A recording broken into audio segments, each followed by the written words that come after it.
ये बताएं मेरी आवाज आप तक पहुंच रही है या नहीं। और आप लोग ये बताएं मेरी स्क्रीन दिख रही है नहीं। एक बार अपने चैट सेक्शन में यस लिख दो, मुझे ये पता चल जाएगा मेरी स्क्रीन दिख रही है और मेरी आवाज आप तक पहुंच रही है। ठीक है, तो चलिए अब हम लोग अपनी क्लास को कंटिन्यू करते हैं।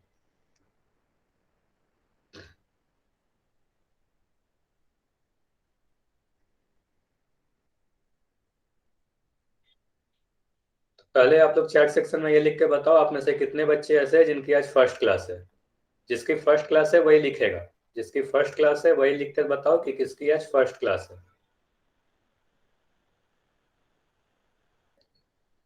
ठीक है, कुछ बच्चे ऐसे हैं जिनकी आज फर्स्ट क्लास भी है, तो आप लोग को ये बता दूं कि हम लोग क्या पढ़ रहे थे, गणित में ज्योमेट्री पढ़ रहे थे, ज्यामिति पढ़ रहे थे।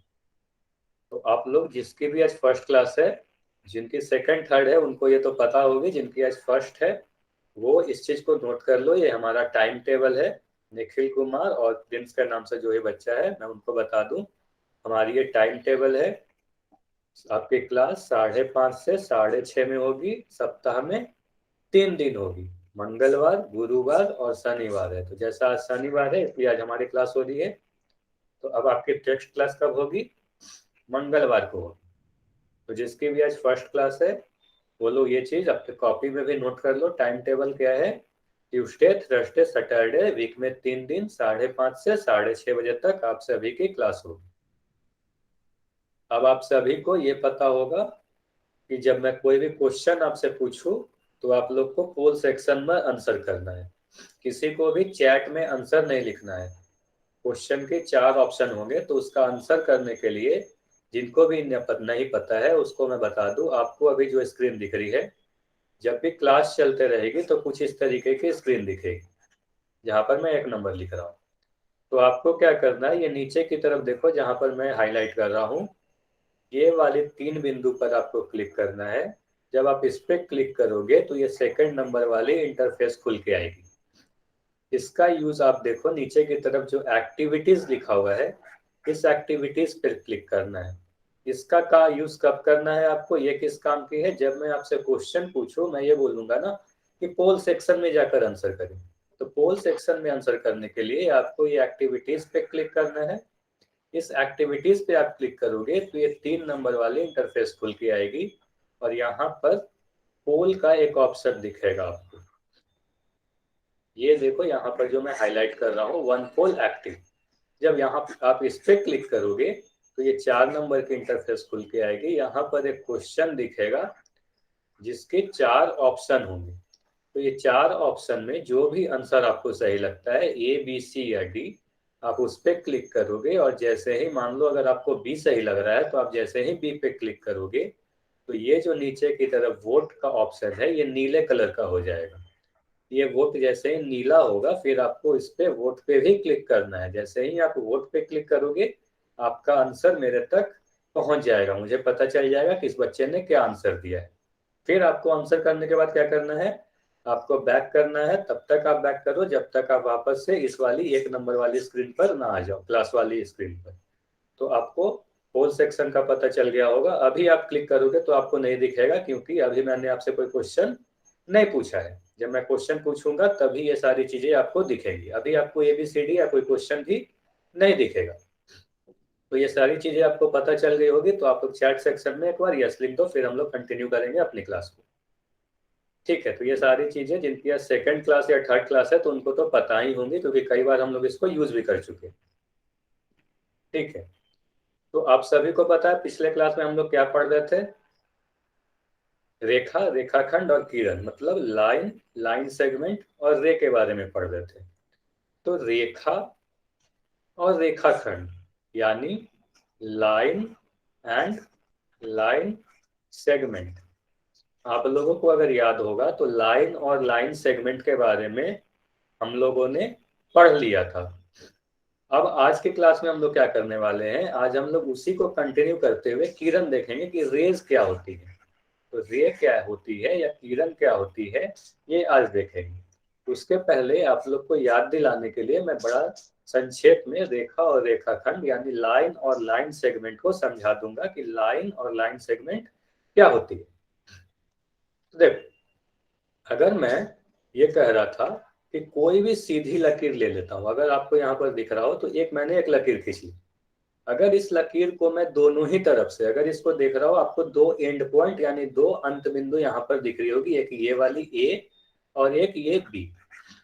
अगर मैं इसे दोनों ही तरफ से अनंत तक बढ़ाते जाऊं, इधर भी बढ़ाऊं और इधर भी बढ़ाऊं, तो अगर दोनों ही तरफ से इसे बढ़ाते जाए अनंत तक, मतलब इसकी कोई सीमा ही नहीं हो, जितना चाहो आप उसे उतना बढ़ा सकते हो, तो ऐसी लकीर को क्या कहेंगे? रेखा कहेंगे। उसे क्या कहेंगे? रेखा यानी लाइन कहेंगे। तो ऐसी लकीर जो दोनों ही दिशाओं में अनंत तक बढ़ती जाएगी उसे क्या कहेंगे? रेखा कहेंगे। आपको पता कैसे चलेगी कि ये रेखा है? तो ये ध्यान देना, रेखा को दिखाने के लिए हम लोग क्या करते हैं, इसके दोनों ही सिराओं पर यानी दोनों ही एक्सट्रीम पॉइंट पे या लास्ट एंड पॉइंट पे तीर का निशान लगाते हैं। तो ये तीर का निशान यही बताता है कि हम लोग दोनों ही तरफ से इसे बढ़ा सकते हैं। तो ये सारी चीजें आप लोग ध्यान से सुनिएगा, काफी इंपॉर्टेंट है। रेखा में क्या होगी? दोनों ही अंत बिंदु पर तीर का निशान लगा रहेगा, मतलब दोनों ही तरफ से आप इसे बढ़ा सकते हो। रेखा को आप माप नहीं सकते, इसकी लंबाई निश्चित नहीं होती है। और एक चीज, रेखा की कोई भी अंत बिंदु भी नहीं होती है, क्योंकि इसे इसे आप अंत बिंदु नहीं कह सकते, क्योंकि इसे आप जितना मन चाहो उतना इसे बढ़ाते जा सकते हो। तो रेखा में कोई भी अंत बिंदु नहीं होती है। तो क्या क्या चीजें मैंने बताई? पहला, कि दोनों ही सिरे पर तीर का निशान होगा। दूसरी, इसमें कोई भी अंत बिंदु नहीं होगी। तीसरी, इसकी लंबाई निश्चित नहीं होगी। तो ये सारी चीजें मैंने पिछले क्लास में भी आपको बताया था। अब हम लोग रेखाखंड के बारे में देखते हैं कि रेखाखंड क्या होती है। तो जैसे मैंने अभी बोला कि ये अगर कोई भी रेखा मान लो हम कह रहे हैं, ये एक लाइन है, मतलब रेखा है। तो अगर ये रेखा है तो इसमें अगर हम कोई दो बिंदु ले, इसके बीच दो बिंदु P और Q, अगर इस PQ की बात करें, इसके बीच के किसी दो बिंदु की, इसकी एक पार्ट की, मतलब इसके एक टुकड़ा, रेखाखंड क्या होती है? एक रेखा का टुकड़ा होता है। तो अगर हम PQ की बात करें तो इस PQ को क्या कहेंगे? रेखा खंड कहेंगे, मतलब रेखा का एक टुकड़ा, लाइन सेगमेंट। तो इसमें देखो, किसी भी आपको ध्यान देना है क्या, रेखा में दोनों ही सिरे पर तीर का निशान था, रेखाखंड में कोई भी सिरे पे तीर का निशान नहीं होगा। जैसे मैंने PQ को आप देखो, तो PQ जो ब्लू कलर का मैंने बनाया है, तो PQ के दोनों ही सिरों को देखो, कहीं पर भी मैंने तीर का निशान नहीं बनाया है। तो तीर का निशान कहीं पर भी नहीं रहेगा, तो यह क्या है? एक रेखा खंड है। तो पहली बात मैंने क्या बोली कि तीर का निशान नहीं रहेगा। दूसरी बात, रेखाखंड में दो अंत बिंदु होगी, दो अंत बिंदु होगी, जो P और Q दिख रहा है एंड पॉइंट्स, इसे ही हम लोग कहते हैं अंत बिंदु। और तीसरी चीज, इसकी लंबाई निश्चित होती है, आप इसे मेजर कर सकते हो, माप सकते हो। इसकी कुछ भी लंबाई निश्चित होती है, आप इसे किसी भी दिशा में बढ़ा नहीं सकते। मान लो अगर मैं ए भी बना रहा हूं, तो इसे आप इधर या इधर किसी भी तरीके से, किसी भी तरफ से बढ़ा नहीं सकते। तो रेखाखंड के बारे में इतनी चीजें आपको ध्यान रखनी है, और ये सारी चीजें हम लोग पिछले क्लास में भी पढ़ चुके थे। तो अब हम लोग क्या करते हैं, किरण देखते हैं। किरण हमारा रह गया था पिछले क्लास में, तो किरण देखते हैं कि किरण किसे कहते हैं। तो हमारा पहला टॉपिक आज का क्या है? किरण। रेखा का वह भाग, अगर आप इसकी डेफिनेशन पढ़ो, परिभाषा पढ़ो, तो क्या लिखा है? रेखा का वह भाग जिसका एक अंत बिंदु हो वह किरण कहलाता है। मतलब एक अंत बिंदु होगा और दूसरा जो होगा वो अनंत तक बढ़ा सकते हैं। मतलब अगर हम मान लो कोई एक रेखा लेते हैं इस तरीके से, ये क्या है? क्योंकि देखो यहाँ पर दोनों ही एंड पॉइंट पे दोनों ही तरफ क्या है? तीर का निशान लगा हुआ है। तो यह एक रेखा है। लेकिन अगर मैं इसे इधर से एक तीर के निशान वाले पार्ट को हटा दूं और मैं कहूँ यहाँ से हम सिर्फ एक ही दिशा में इसे बढ़ा रहे हैं, तो अगर कोई ऐसी लकीर जिसे हम सिर्फ एक दिशा में बढ़ा सकते हैं, यानी एक दिशा में बढ़ाने का मतलब क्या हुआ? सिर्फ एक छोर पर तीर का निशान रहेगा। तो तीर का निशान का मतलब क्या होता है? आप उसे बढ़ा सकते हो। तो अगर एक छोर पर तीर का निशान रहेगा तो उसे क्या कहेंगे? किरण कहेंगे। तो तीर का निशान अगर एक छोर पर रहेगा तो किरण कहेंगे, दोनों ही छोर पर रहेगा तो रेखा कहेंगे, और किसी भी छोर पर तीर का निशान नहीं रहेगा तो रेखा खंड कहेंगे। तो किरण के बारे में, जैसे मैंने यहाँ पर दो किरण ग्रीन कलर का जो आपको दिख रहा है, अगर मैं इसका नाम दूं ए बी, तो इसको आप रिप्रेजेंट कैसे करोगे, दर्शाओगे कैसे? तो इसको अगर मैं ए बी लिखूं तो आपको पता ही नहीं चलेगा कि ये ए बी क्या है, किरण है, रेखा है, या रेखा खंड है। तो किरण बताने के लिए हमको इसके ऊपर एक लाइन देना पड़ेगा और इस तरीके से एक साइन देना पड़ेगा। इससे हमें ये पता चलता है इस तीर के निशान से कि यह एक किरण है। फिर इसमें एक दिशा काफी महत्वपूर्ण होती है। जैसे यहाँ ए से आप इस वाले फिगर को देखो तो आपको दिख रही होगी ये ए से बी की तरफ है, मतलब बी पे तीर के निशान लगी हुई है। तो जब आप इसका नाम दोगे तो आप इसको ए बी लिखोगे इस तरीके से। अगर मैं नीचे वाले में, अगर मैं इसे ए बी लिख रहा हूं, अगर इसको आपको नाम देना है तो अगर फिर से अगर मैं इसे ए बी इस तरीके से लिख दूं तो ये गलत हो जाएगी। अब ये सोचो ये गलत क्यों हो गई, क्योंकि इस फिगर को आप देखो तो यहाँ पर दिख रहा है बी से ए की तरफ, तीर का निशान कहाँ है, ए पे बना हुआ है। तो हमको इसे नाम कैसे देना होगा, इसे बी से ए की तरफ यानी बी ए लिखना होगा। बी से ए की तरफ ए बी लिखना गलत हो जाएगा। तो ये चीज काफी महत्वपूर्ण है, ये चीज ध्यान देना कि आपको किरण को नाम कैसे देना है उसके दिशा के अनुसार, ए से बी की तरफ है या बी से ए की तरफ है। और ये पता कैसे चलेगा, तीर के निशान से कि किस छोर पर तीर का निशान लगा हुआ है। तो किरण या रे के बारे में और क्या कर सकते हो आप, ये मैंने ये बताया कि इसे आप एक दिशा में अनंत तक बढ़ा सकते हो। तो जब आप कहीं पर भी मैं बोलूं अनंत तक बढ़ा सकते हो, इनफाइनाइट तक आप इसे बढ़ा सकते हो, तो इसका क्या मतलब हुआ, इसकी लंबाई निश्चित नहीं होती, इसे आप मेजर नहीं कर सकते, माप नहीं सकते, क्योंकि ये बढ़ते ही जाएगी, अनंत तक बढ़ते जाती है। तो इसका मतलब इसकी भी लंबाई निश्चित नहीं होगी। तो अगर आप एक साथ रेखा, रेखाखंड और किरण की बात करूं तो आप सभी लोग मुझे ये बताओगे। अच्छा, किरण को आप बताओ, आप अपने डेली लाइफ में कहाँ पर देखते हो? तो आपको एक सूरज का एग्जाम्पल दिख रहा होगा। तो इसमें सूरज में मैं क्या बताना चाह रहा हूँ, यहाँ पर आपको दिख रहा होगा सूरज से निकलने वाली जो किरणें हैं सूरज से अनंत तक एक ही दिशा में निकलती है। तो ये किरण जो है एक दिशा में इस तरीके से बढ़ते जाती है, तो इसे हम क्या कह सकते हैं, एक किरण कह सकते हैं। मतलब एक बिंदु, सूरज को अगर हम बिंदु मान लें तो इस बिंदु से एक दिशा में किरण निकल रही है। तो इसी तरीके से और एक एग्जांपल आप टॉर्च की लाइट को कह सकते हो, एक दिशा में वो बढ़ते जाती है। तो आप अपने डेली लाइफ में आप अपने आसपास अगर देखना चाहो तो किरण के कुछ एग्जांपल आपको कहाँ दिखेगी, एक लाइट की जो टॉर्च से निकलने वाली लाइट है, सूरज से निकलने वाली जो लाइट है, ये सभी लाइट क्या है, किरण है, मतलब रेज है। अब ये देखो, तो इससे आपको क्या होगा, आपको जितनी भी चीजें मैंने पिछले क्लास में पढ़ाई वो सारी चीज रिवाइज हो जाएगी।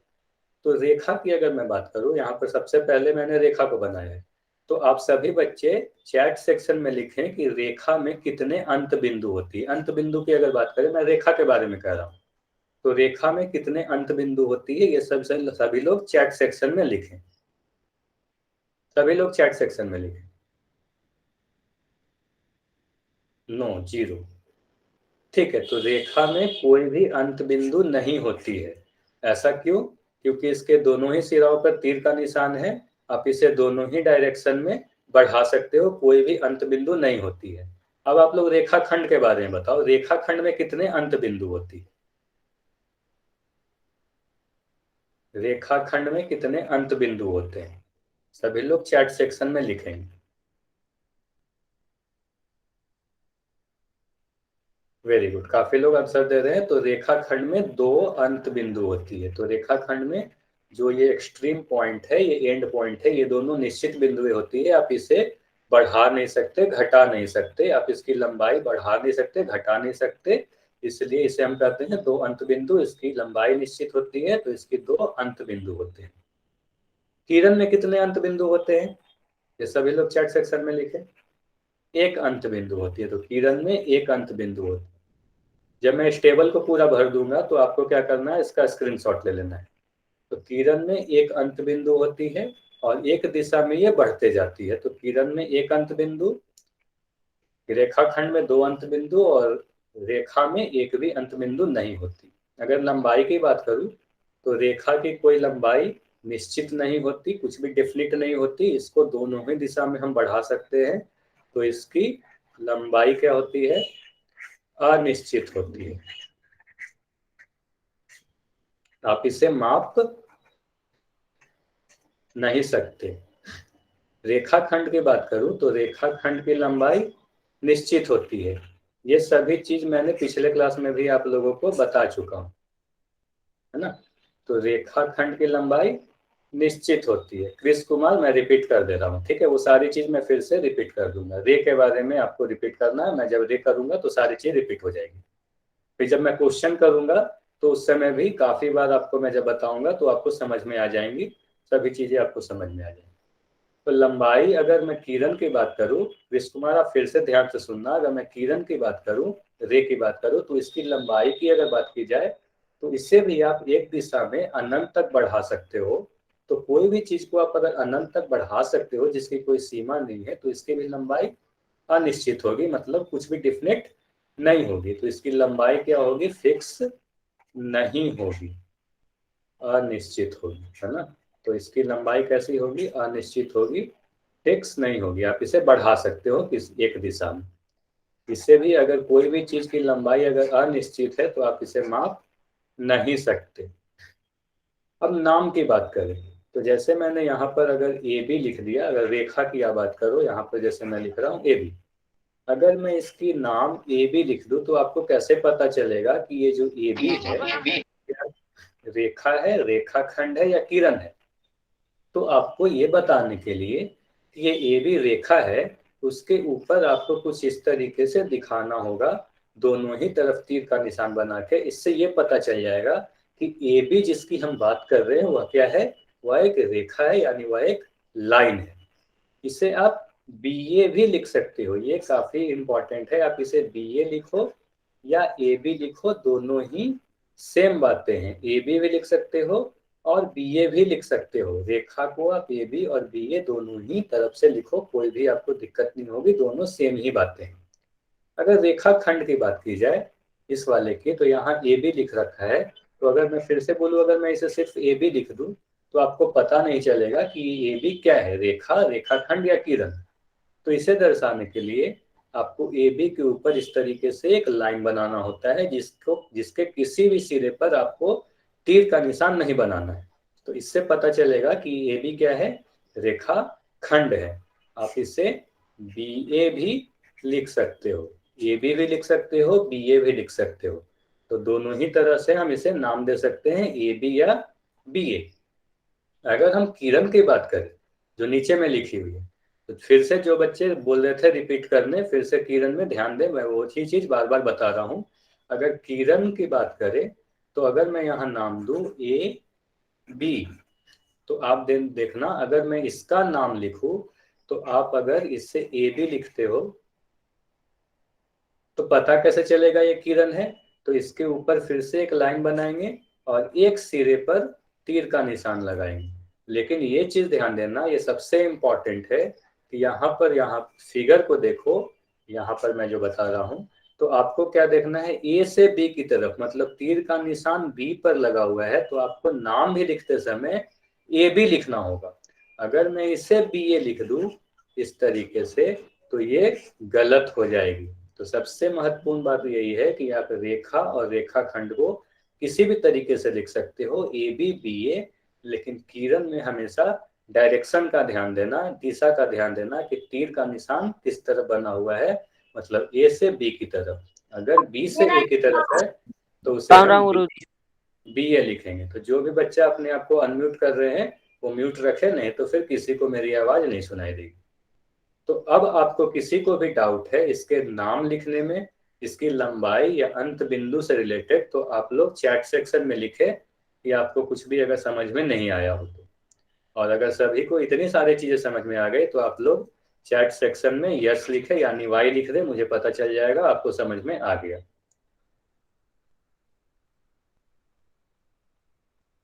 ठीक है, तो काफी लोग यस लिख रहे हैं, वाई लिख रहे हैं, मतलब आप सभी को इतनी चीजें समझ में आ गई है। अब अगर इतनी चीजें समझ में आ गई है तो आप लोग को क्या करना है, सभी लोग ध्यान से सुनेंगे।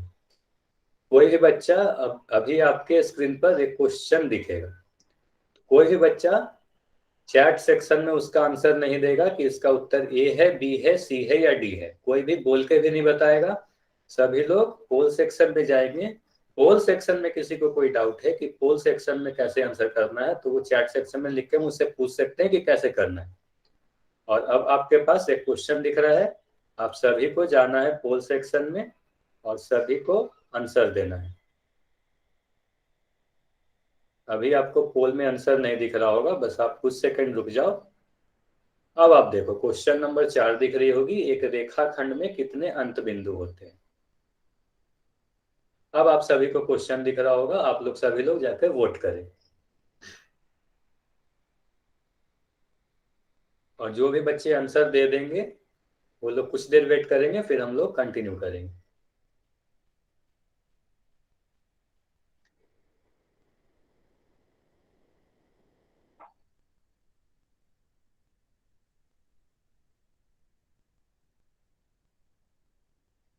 और जितने भी बच्चे हैं सभी लोग वोट करें।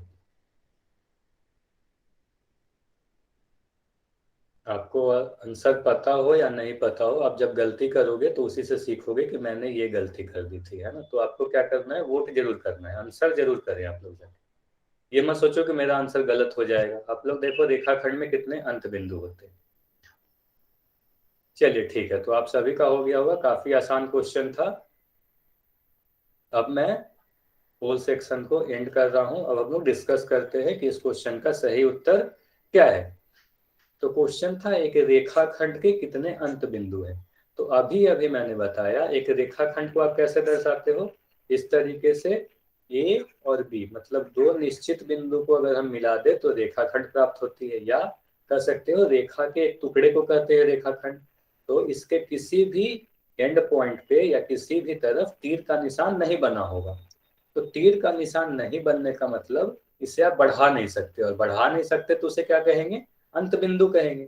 तो किसी भी रेखाखंड में ये दोनों जो point A and point B दिख रही है, या जो भी आप नाम दो, इसे पी और क्यू अगर मैं नाम दूं, तो ये जो एंड पॉइंट्स अंत बिंदु दिख रहे हैं, इसी दोनों को हम लोग अंत बिंदु कहते हैं।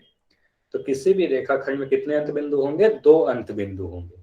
तो इस क्वेश्चन का क्या आंसर होगा, ऑप्शन नंबर बी। जैसा आप देख पा रहे होंगे इस क्वेश्चन का आंसर क्या है, ऑप्शन नंबर बी। किसी भी रेखाखंड में यानी लाइन सेगमेंट में दो अंत बिंदु होती है। आप सभी को समझ में आ गया होगा। तो अब क्या करते हैं, फिर से एक क्वेश्चन आप सभी को दिखेगा। फिर से क्या करना है, आप सभी को जाना है पोल सेक्शन में। पोल सेक्शन में जाकर फिर से इस क्वेश्चन का आंसर करेंगे।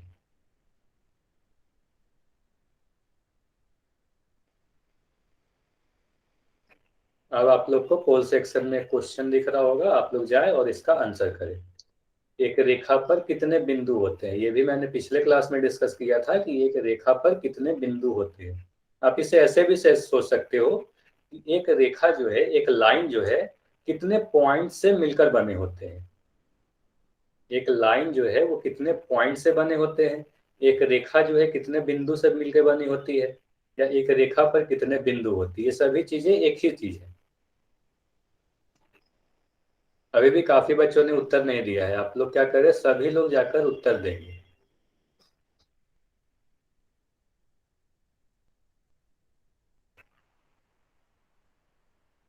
ये भी काफी आसान क्वेश्चन है।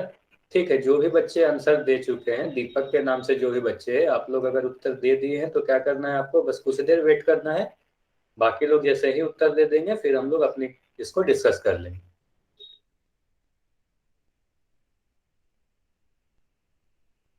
ठीक है, जो भी बच्चे आंसर दे दिए हैं बहुत अच्छे। ठीक है, तो अब काफी बच्चों के उत्तर आ चुके हैं, और अच्छी बात है कि मैक्सिमम जितने भी बच्चे हैं सभी के आंसर सही है। तो हम लोग डिस्कस करते हैं। अब आप लोग पोल सेक्शन में आंसर नहीं कर पाओगे। तो अब क्वेश्चन क्या था, एक रेखा पर कितने बिंदु होते हैं। तो मैंने पिछले क्लास में रेखा को अगर याद करो तो रेखा मैंने बताया था क्या, किसी भी लकीर को आप दोनों ही दिशाओं में अगर बढ़ाते जाओ तो आपको क्या मिलेगा, लाइन मिलेगा, यानी रेखा मिलेगी।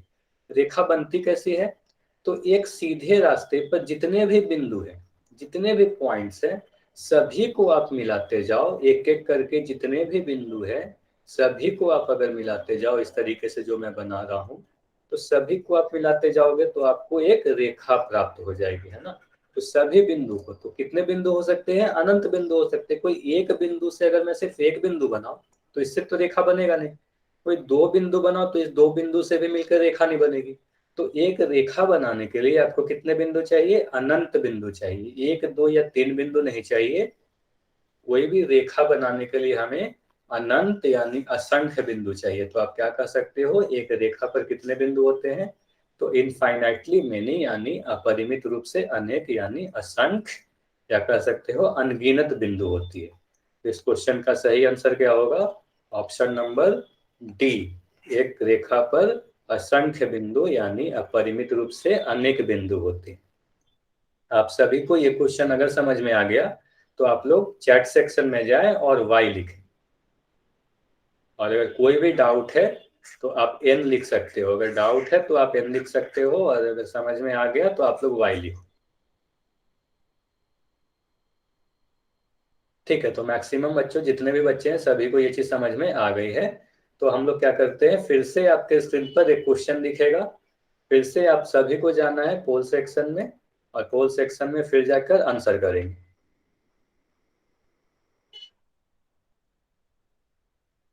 अब आपको पोल सेक्शन में क्वेश्चन दिख रहा होगा, क्वेश्चन नंबर 6। इस क्वेश्चन का आंसर दे। आपको क्या करना है, किरण को पहचानना है। ये चार आकृतियां यहाँ दिखा रखी है, ए बी सी और डी। तो ए बी सी या डी में कौन सा किरण है, ये पहचानना है आपको। इन चार ऑप्शन में किरण कौन सा है।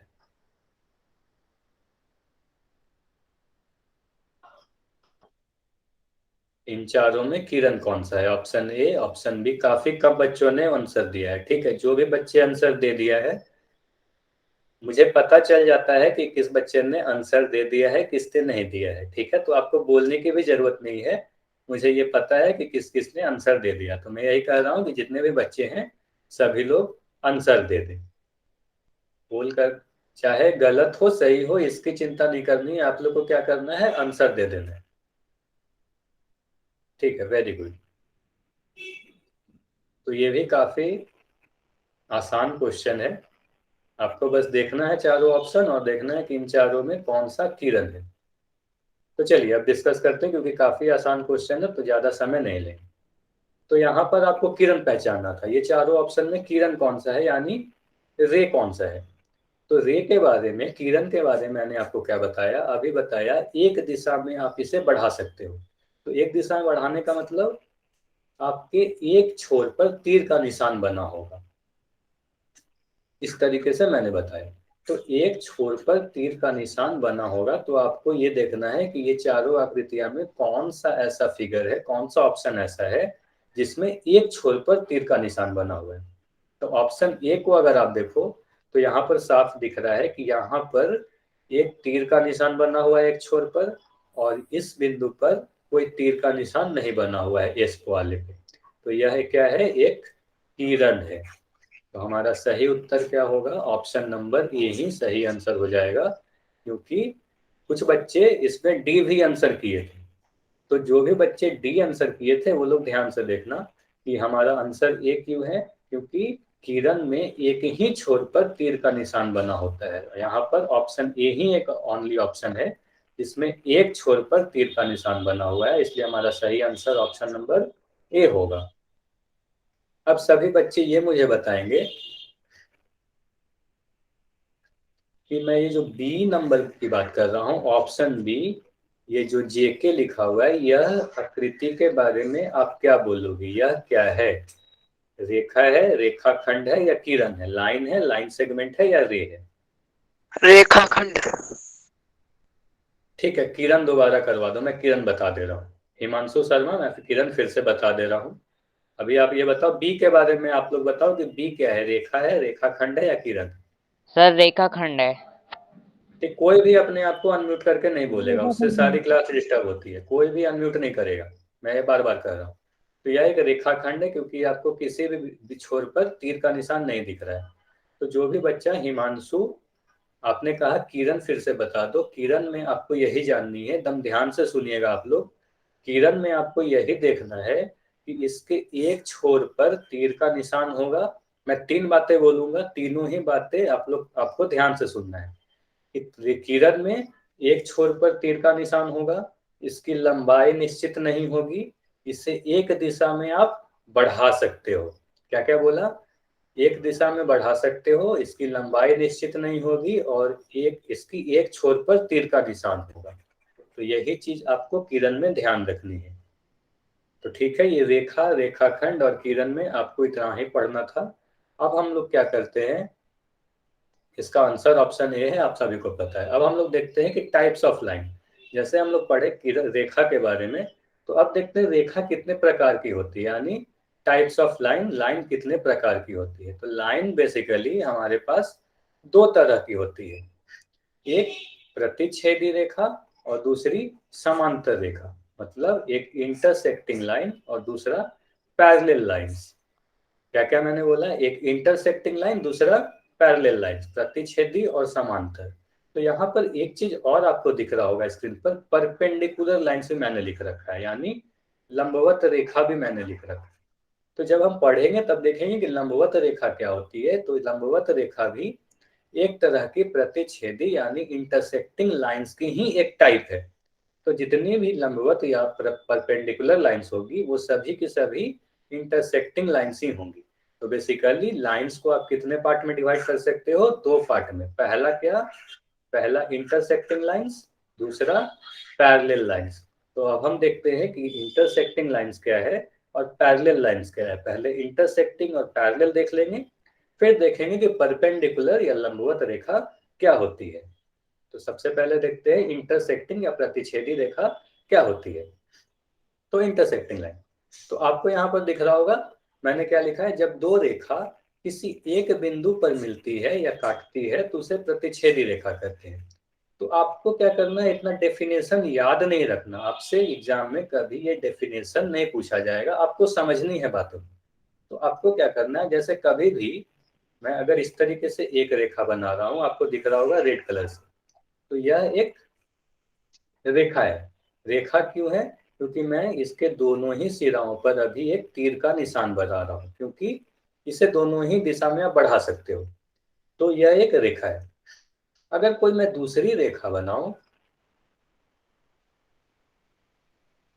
अगर इस तरीके से मैं कोई दूसरी रेखा बनाऊं जो इसे काटते हुए गुजर जाए,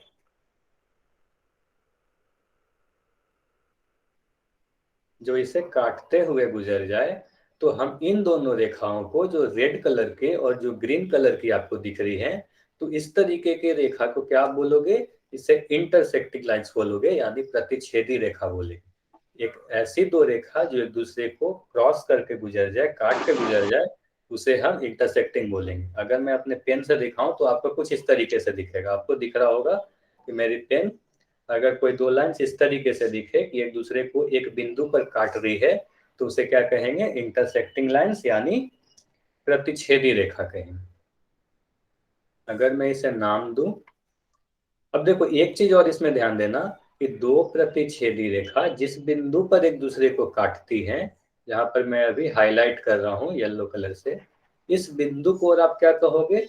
इस बिंदु को प्रतिच्छेद बिंदु कहते हैं। ये भी आप लिख लो अपने कॉपी में। पॉइंट ऑफ इंटरसेक्शन लिख सकते हो, या फिर क्या लिखोगे? प्रतिच्छेद बिंदु। प्रतिच्छेद बिंदु या पॉइंट ऑफ इंटरसेक्शन।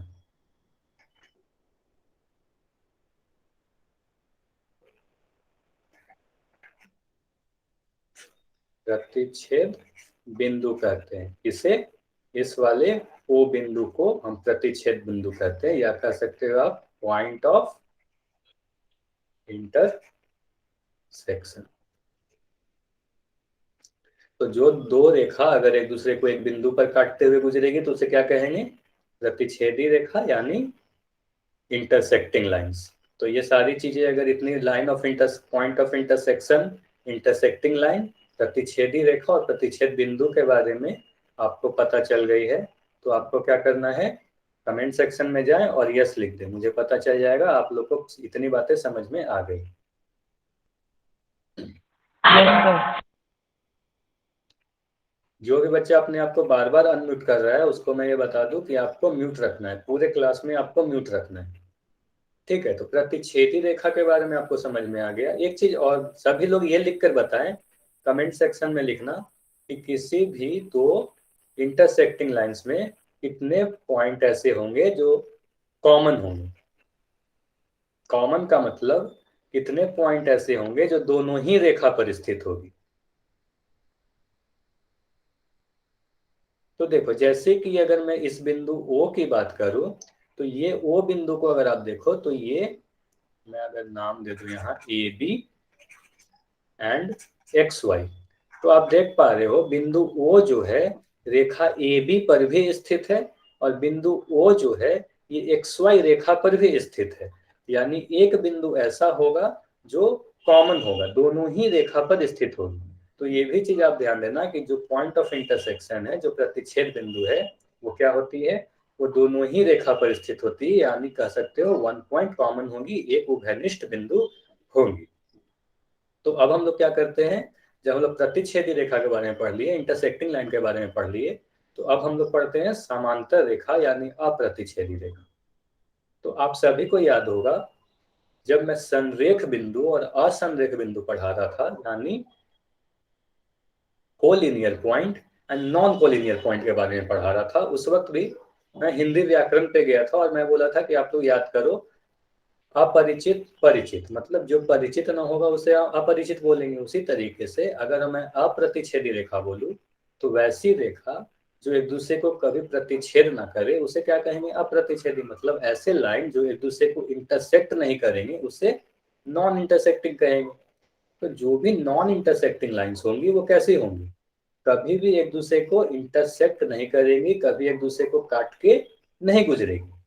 तो ऐसी दो लाइंस जो एक दूसरे को कभी इंटरसेक्ट नहीं करती है, ध्यान से सुनना, कोई भी ऐसे दो लाइंस जो कभी एक दूसरे को इंटरसेक्ट नहीं करती है, ऐसे लाइंस को हम लोग पैरेलल लाइंस यानी समांतर रेखा कहते हैं। किससे कहते हैं, समांतर रेखा। अगर कभी भी आप उसे बढ़ाओ, कभी भी ऐसा पॉइंट नहीं मिलेगा जहां पर वो दोनों इंटरसेक्ट कर ले या काटे। जैसे यहाँ पर आपको दिख रहा होगा दो रेखा मैंने बनाया, ए बी और पी क्यू। तो अगर मैं ए बी और पी क्यू दोनों आपको दिख रही होगी रेखा है, क्योंकि दोनों ही सिरा पर यहाँ पर तीर का निशान बना होगा। अगर मैं ए बी को किसी भी तरफ से कितना भी इसे बढ़ाते जाऊं, आपको दिख रहा होगा मैंने इसे इतना लंबा बढ़ा दिया। अब अगर मैं पी क्यू को भी बढ़ाते जाऊं, तो पी क्यू को भी जब बढ़ाओगे तो आपको दिखेगा ये दोनों रेखा एक दूसरे को कभी भी इंटरसेक्ट नहीं कर रही है, काट के नहीं गुजर रही है। तो कभी तो रेखा ऐसी हो जो एक दूसरे को कभी भी इंटरसेक्ट ना करे यानी प्रतिच्छेद ना करे, उसे क्या कहेंगे हम लोग, समांतर रेखा कहेंगे।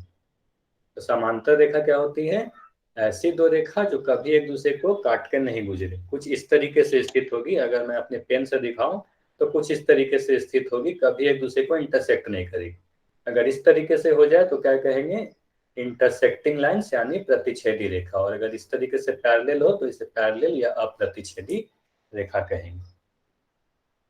एक चीज और ध्यान देना, पता आपको कैसे चलेगा कि अगर मैं एक लाइन ऐसे बना दूं और दूसरी लाइन ऐसे बना दूं, तो आपको कैसे पता चलेगा कि ये दोनों पैरेलल है या नहीं है। तो पैरेलल यानी समांतर है या नहीं है, ये तब आप बोलोगे अगर इन दोनों पे एक तीर का निशान अगर इस तरीके से बना, ये साइन होता है, चिन्ह होता है, जिससे हमें ये पता चलता है कि लाइन ए बी और लाइन पी क्यू पैरेलल है यानी समांतर है। तो अगर दोनों ही लाइंस पे इस तरीके का तीर का, जैसे मैंने इस फिगर में भी देखो तो मैंने दो जगह पिंक कलर का बना रखा है तीर का निशान, तो इस तीर के निशान से क्या पता चलता है कि ये दोनों लाइंस पैरेलल है। कभी कभी ऐसा भी हो सकता है कि आपको दिखेगा, हो सकता है जब मैं बनाऊं तो आपको ये दिख रहा, बनाते वक्त हो सकता है कि कुछ गड़बड़ के कारण आपको दिख रहा होगा ये दोनों लाइंस पैरेलल नहीं है, आगे जाके इंटरसेक्ट कर जाएगी। बट अगर मैं इस तरीके से बना दूं तो आपको ये मानना होगा कि ये दोनों लाइंस क्या है, पैरेलल लाइंस है, यानी समांतर रेखा है। तो ये समांतर रेखा का साइन क्या हुआ, दोनों ही पर बीच में एक तीर का निशान दिया रहेगा, तो आप क्या बोलोगे, यह एक समांतर रेखा है। कोई बच्चा जो अपने आप को अनम्यूट किया, आपको कोई डाउट है क्या? ठीक है, तो समांतर रेखा में हम लोग क्या क्या इंपॉर्टेंट चीज पढ़े कि कभी एक दूसरे को काट के नहीं गुजरेगी। एक चीज और ध्यान देना समांतर रेखा के बारे में, समांतर रेखा के बीच की दूरी हमेशा समान होती है। जैसे अगर मैं रेखा ए बी और पी क्यू की बात करूं, तो यहाँ पर आप देखो, इसके बीच की दूरी अगर यहाँ पर आप मेजर करो तो इसके बीच की दूरी कुछ होगी। अगर कहीं पर भी आप इसकी दूरी को मापो तो हमेशा इस दोनों रेखा के बीच की दूरी समान होती है। तो दो समांतर रेखा के बीच की दूरी हमेशा समान होती है। ये भी आप सभी लोग अपने कॉपी में लिख लें। क्या लिखोगे? दो समांतर रेखा के बीच की दूरी हमेशा समान होती है। Distance between any two parallel lines are always equal. दो समांतर रेखा के बीच की दूरी हमेशा समान होती है, यानी distance between any two parallel lines are always equal. तो दो समांतर रेखा के बीच की दूरी समान होती है, कभी एक दूसरे को काटेंगे नहीं, एक भी पॉइंट कॉमन नहीं होगा। तो आप सभी लोग चैट सेक्शन में लिखकर मुझे बताएं कि आप अपने डेली लाइफ में समांतर रेखा से मिलती जुलती चीज कहाँ देखे हो। समांतर रेखा से मिलती जुलती चीज आप लोग कहीं, रोड, ट्रेन, कृष कुमार आपने लिखा है ट्रेन या रेलवे, ट्रेन की पटरी, ठीक है, ट्रेन की पटरी लिखना सही होगा, ट्रेन लिखना सही नहीं होगा, है ना। ट्रेन को आप लैडर, बिल्कुल सही, लैडर पे दो, जो लैडर अगर मान लो इस तरीके से हम बना रहे हैं, तो इसकी दो जो भुजाएं हैं, ये दोनों भुजाएं को हम लोग कह सकते हैं पैरेलल लाइंस। अगर दो रोड इस तरीके से गई हैं तो इन दोनों रोड को हम लोग क्या कर सकते हैं, पैरेलल यानी समांतर रोड कह सकते हैं। बिल्कुल सही, तो रेलवे ट्रैक बोल सकते हैं। ठीक है, बहुत अच्छे। तो यहाँ पर मैंने एग्जाम्पल में बना के रखा है, आपको दिख रहा होगा कि जो दो रेलवे की पटरी है, ये दोनों ट्रेन की पटरी हमेशा समांतर होती है। इन दोनों के बीच की दूरी, इसकी दूरी हमेशा सेम रहती है। दो पटरी के बीच की दूरी हमेशा सेम रहती है, इसलिए हम क्या कहेंगे, ये दोनों समांतर रेखा है। नीशू के नाम से जो बच्चा है अपने आप को म्यूट कर ले। ठीक है, जो भी बच्चा अपने आप को अनम्यूट कर रखा है अपने आप को म्यूट कर ले।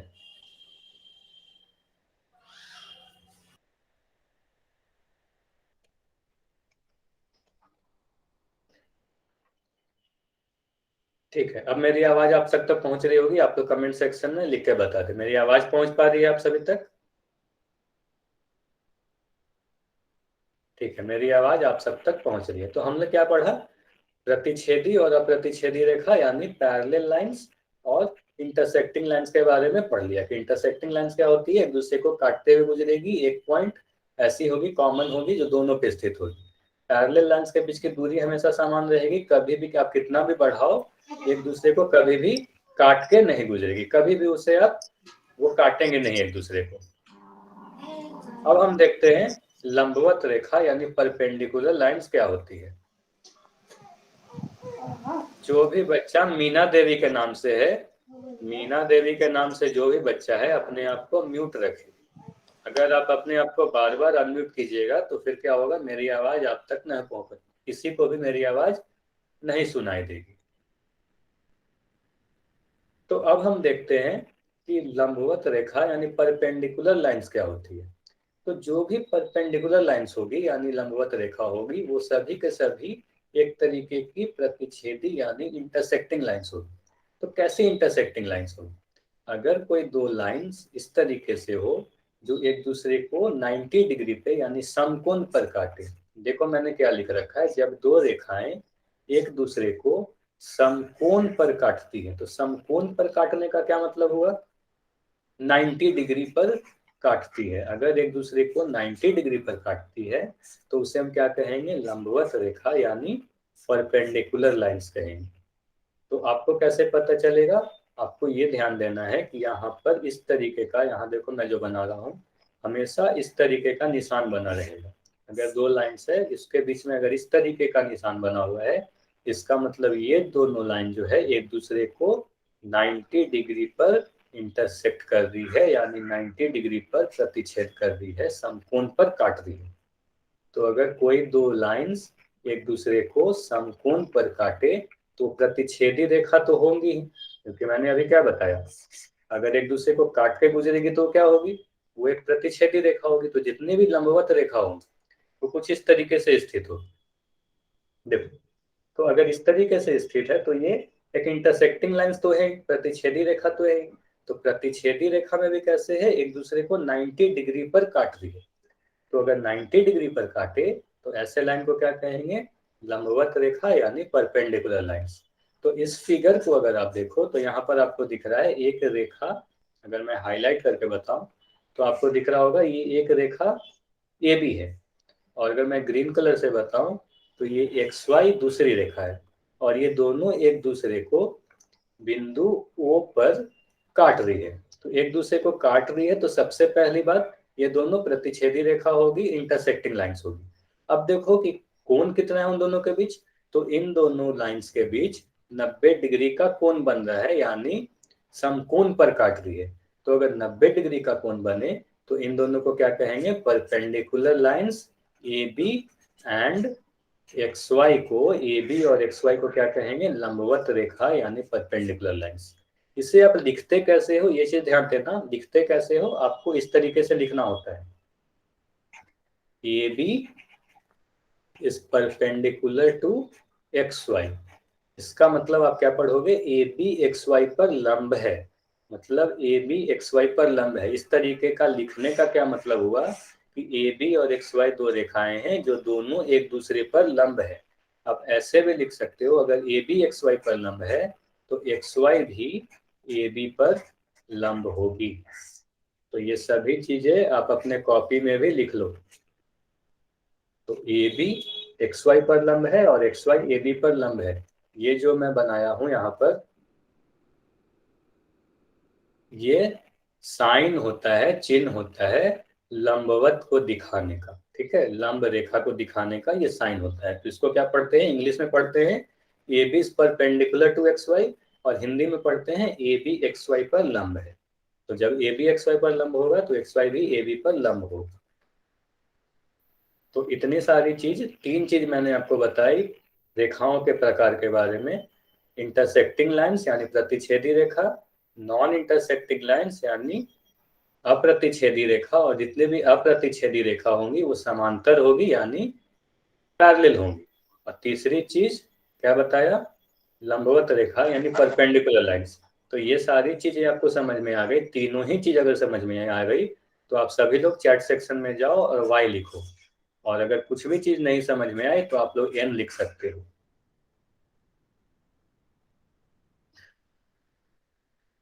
ठीक है, तो आप सभी को ये तीन चीज समझ में आ गई है।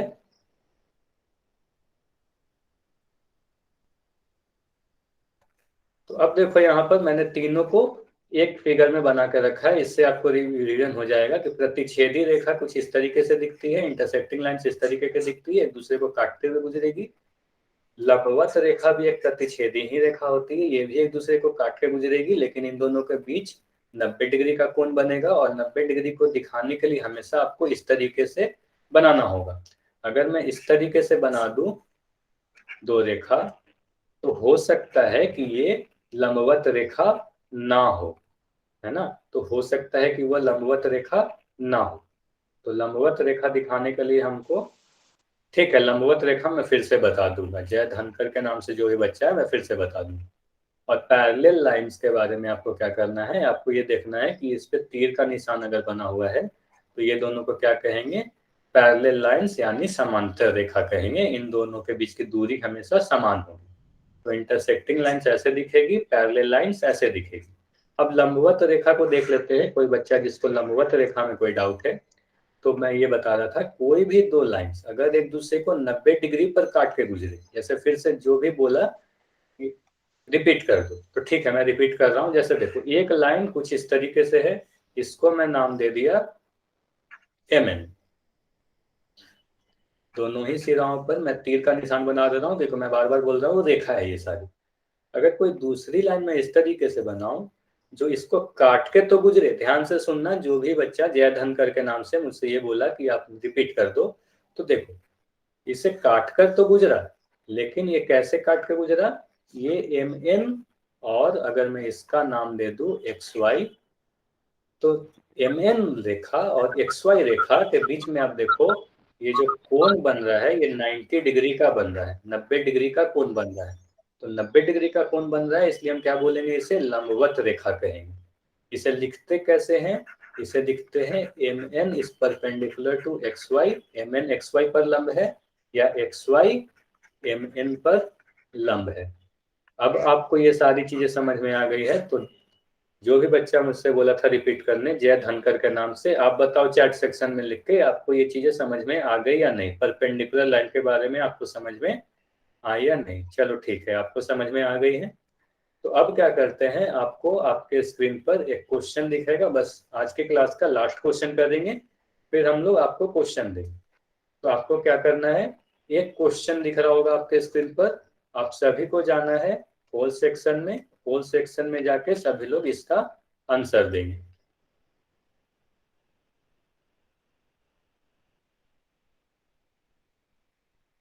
अब देखिए, आप सभी को पोल सेक्शन में एक क्वेश्चन दिखेगा, क्वेश्चन नंबर 7, इसमें निम्न में से लंबवत रेखा कौन सी है। तो 4 ऑप्शन है यहाँ पर, ए बी सी डी, चारों ऑप्शन को देखो और आपको ये बताना है कि ए बी सी या डी में कौन सी परपेंडिकुलर लाइन है, यानी लंबवत रेखा कौन सी है। ठीक है, जो भी बच्चे आंसर दे देते हैं बस कुछ देर वेट करेंगे, ये हमारी आज की लास्ट क्वेश्चन है।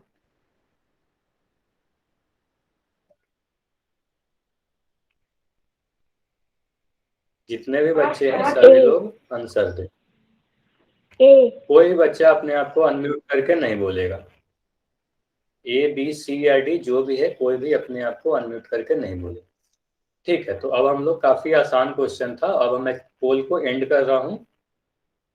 अब आपको देखना है कि देखो क्या है यहाँ पर, 4 ऑप्शन दिख रहा है, इसमें देखना है लंबवत रेखा नहीं परपेंडिकुलर लाइंस। तो परपेंडिकुलर लाइंस में मैंने क्या बोला कि दो रेखा जिनके बीच में 90 डिग्री का कोण बने। तो ये दोनों, अगर ऑप्शन ए की बात करें तो ये वाली तो पैरेलल लाइन है, यानी समांतर रेखा है। ऑप्शन सी की बात करूं तो यहाँ पर ये दोनों प्रतिच्छेदी रेखा तो है, दोनों एक दूसरे को काट के गुजर रही है, बट ये कितना कोण बन रहा है ये हमें दे नहीं रखा है कि ये दोनों कितने एंगल पर काट रही है एक दूसरे को। अब ऑप्शन, काफी बच्चों के ऑप्शन बी आए और काफी बच्चों के ऑप्शन डी आए।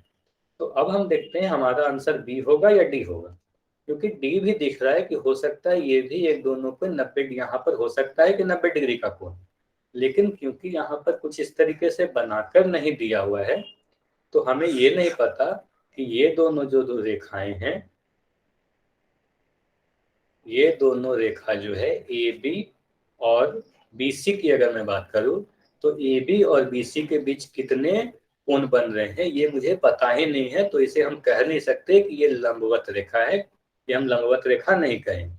ऑप्शन बी को अगर देखो तो यहाँ भी दे के नहीं रखा है कि कितने का कोण बन रहा है, लेकिन ये जो साइन है, मैंने ये बताया कि अगर कुछ इस तरीके से बना हुआ है तो इसका मतलब क्या हुआ, इसका ये मतलब हुआ कि यहाँ पर इन दोनों रेखाओं के बीच में 90 डिग्री का कोण बन रहा है, यानी समकोण पर काट रही है।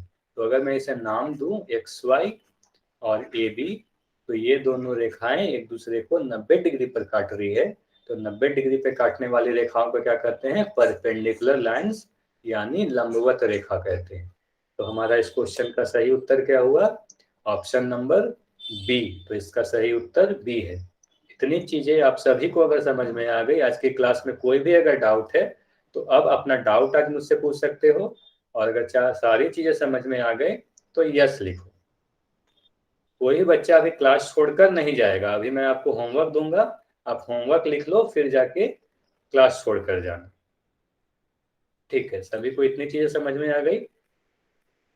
तो अब आपको मेरी स्क्रीन कुछ देर के लिए नहीं दिखेंगी, मैं अभी प्रेजेंटेशन को स्टॉप कर रहा हूँ।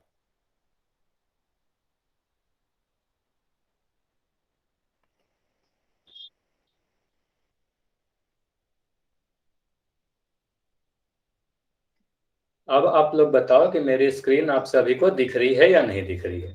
चैट सेक्शन में लिखकर बताएंगे ये प्रश्नावली 2.1 आपको दिख रही है या नहीं दिख रही है।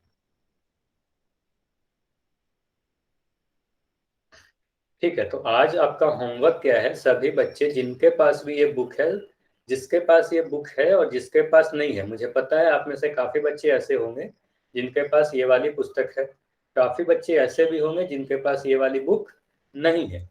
तो जिनके पास भी है और नहीं है, दोनों ही बच्चे, सभी बच्चे ध्यान से सुनेंगे।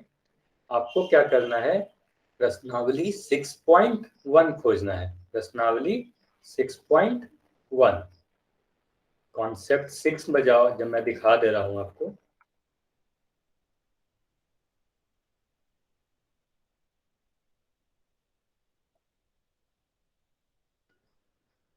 मेरे में ये पेज नंबर 12 यानी 12 पे आ रहा है, हो सकता है कि आपके पास जो बुक होगा उसमें ये पेज नंबर कुछ और पे आए। तो आपको ये देखना है कंसेप्ट नंबर 6।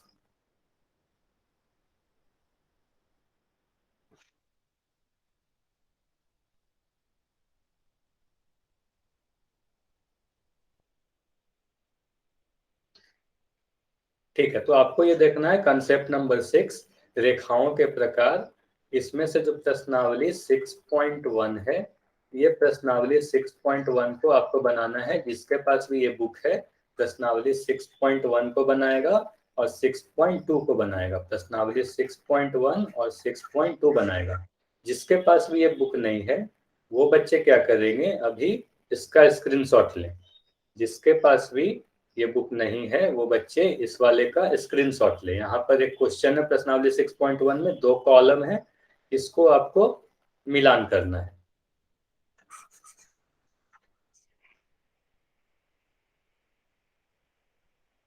आप लोग अगर स्क्रीनशॉट लिया हो जाए तो आप लोग मुझे बता दो, फिर मैं नीचे की क्वेश्चन दिखा दूंगा। ले लिया। ठीक है, आप लोग चैट में लिख दोगे, मुझे पता चल जाएगा आपने स्क्रीनशॉट ले लिया। ठीक है, तो 6.1 की ये पहली क्वेश्चन थी, इसमें क्या करना है, आपको कॉलम मिलाना है। अब ये क्वेश्चन नंबर सेकंड, इसमें क्या करना है, एक स्टेटमेंट दिया हुआ है, यह कथन कौन सी आकृति के लिए सत्य है। तो आपको देखना है ऑप्शन ए बी सी में किसके लिए यह सत्य है।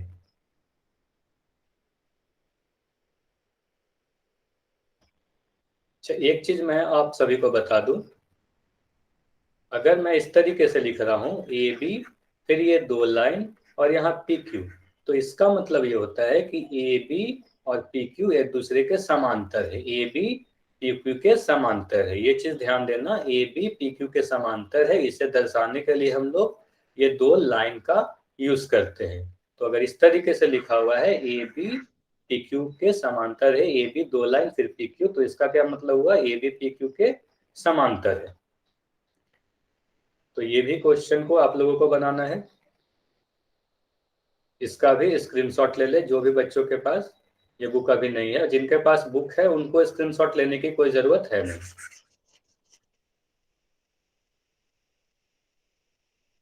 एक लास्ट क्वेश्चन ये वाली है, ये सी एफ जी को प्रतिच्छेद करता है या किस आकृति के लिए सत्य है। तो ये आप देख लेना कि इसमें से कौन सी आपकी सही उत्तर है। तो इसकी भी स्क्रीनशॉट ले लो। और अगर आपका स्क्रीनशॉट यहाँ का लेना हो जाए तो आपको पता है कि आपकी नेक्स्ट क्लास कब होगी। अब आपकी नेक्स्ट क्लास मंगलवार की होगी, 5:30 से 6:30 आपकी क्लास चलती है। आपकी नेक्स्ट क्लास मंगलवार की होगी। आपकी क्लास आज की इतने ही तक थी, इसके आगे की चीज हम लोग मंगलवार को करेंगे। अब आप में से किसी बाय को भी सर। कोई डाउट है, ठीक है, आप में से किसी को भी बाय अगर सर। कोई भी डाउट है तो आप लोग मुझसे चैट सेक्शन में लिखकर पूछ सकते हो।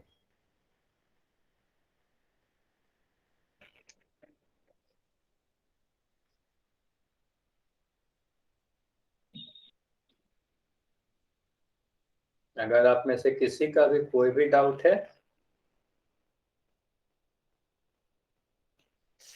आयुष नारवाल के नाम से जो है बच्चा है, इस तरीके से इमोजी भेजने का कोई जरूरत नहीं है आप, ठीक है ना।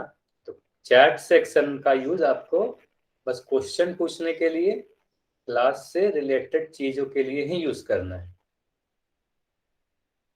आपस में बात भी नहीं करनी है, किसी भी तरीके का कुछ भी ऐसा चीज आपको टाइप नहीं करना है जिसका संबंध इस क्लास से नहीं।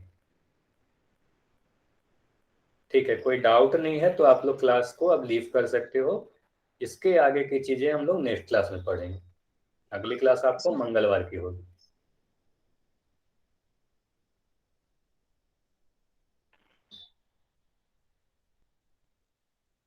आपको कोई डाउट है तो आप उससे पूछ सकते हो, और कोई डाउट नहीं है तो अब आप क्लास अपनी लेफ्ट कर सकते हो।